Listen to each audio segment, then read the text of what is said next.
ఆచార్య NG Ranga వ్యవసాయ విశ్వవిద్యాలయం 62వ వ్యవస్థాపక దినోత్సవం గుంటూరు లాంఫామ్లో ఘనంగా జరిగింది. వ్యవసాయ శాఖ మంత్రి అచ్చెన్నాయుడు, వ్యవసాయ శాఖ ఉన్నతాధికారులు, రంగా వర్సిటీ శాస్త్రవేత్తలు ఈ కార్యక్రమానికి హాజరయ్యారు. రాష్ట్ర వ్యాప్తంగా వ్యవసాయ రంగంలో విశేష సేవలందించిన పలువురు శాస్త్రవేత్తలు, అభ్యుదయ రైతులను అవార్డులతో సత్కరించారు. ఒకప్పుడు ఆహారధాన్యాలకు కొరత ఎదుర్కొన్న పరిస్థితుల నుంచి ప్రస్తుతం మిగులు ఏర్పడే పరిస్థితికి రావటం మంచి పరిణామమని మంత్రి అచ్చెన్నాయుడు తెలిపారు. వ్యవసాయంతో పాటు ఉద్యాన, పశుసంవర్ధక, మత్స్య విభాగాల్లో పరిశోధనలు పూర్వం ఒకేచోట నిర్వహించగా తరువాతి కాలంలో వేరుపడిన విషయాన్ని ఆయన గుర్తుచేశారు.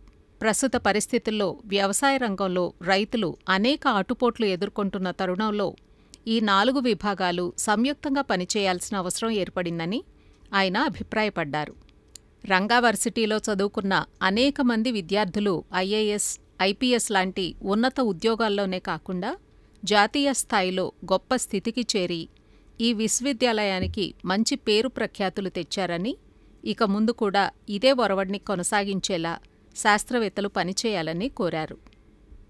ఆచార్య ఎన్జీ రంగా వ్యవసాయ విశ్వవిద్యాలయం 62వ వ్యవస్థాపక దినోత్సవం సందర్భంగా ఈ కార్యక్రమం రైతులకు సన్మాన కార్యక్రమం, అవార్డుల ఫంక్షన్ జరపడం చాలా సంతోషం. రంగా యూనివర్సిటీ వారు పరిశోధన భాగంలో చాలా కొత్త నూతన రకాలు, రెసిస్టెంట్ వెరైటీలు మనకు చాలా రకాలు మనకు విడుదల చేస్తుంది. కానీ దానికి సరైనంత ప్రోత్సాహం లేదు. అవి మార్కెట్లో మనకు అందుబాటులో లేకుండా ఉన్నవి.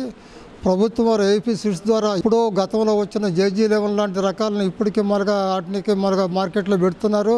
అలా కాకుండా నూతన రకాలని ప్రభుత్వం రైతులకు అందుబాటులోకి తీసుకొచ్చి ఆ రకాలను సబ్సిడీలో రైతులు కనుక ఇచ్చేటికైతే రైతులకు ఇంకెంతో మేలు కలిగే అవకాశం ఉంది.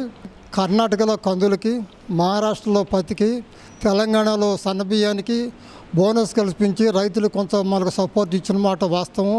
అలాగే రాష్ట్రంలో కూడా శనగ పంటకు కొంత బోనస్ కనుక ఇచ్చి మార్కెట్ని కొంత ప్రోత్సహించేటికైతే రైతులు కొంత ఒడ్డున పడే అవకాశం ఉంది. మేము ప్రకృతి వ్యవసాయం చేస్తున్నామండి. ప్రకృతి వ్యవసాయంలో మేము కూరగాయలు, ఒక ఎకరం కూరగాయలు వేసి పండించుకుంటున్నాము. మార్కెటింగ్ బాగుందని చెప్పని మళ్ళీ మిర్చి కూడా ఒక ఎకరం వేసామండి. పురుగు మందు అనేది ఏమీ వాడుకోకుండా ఓన్లీ ఎరువులు, కషాయాలు తయారు చేసుకుని మా ఓన్గా మేము పండించుకుంటున్నామండి. మాతో పాటు మా కుటుంబంలో మేము తిన్నాము, చాలా రుచికరంగా బాగుంది, మాకు హెల్త్ పరంగా బాగుందని చెప్పేసి మా చుట్టుపక్కల వాళ్ళకు కూడా ఇచ్చామండి.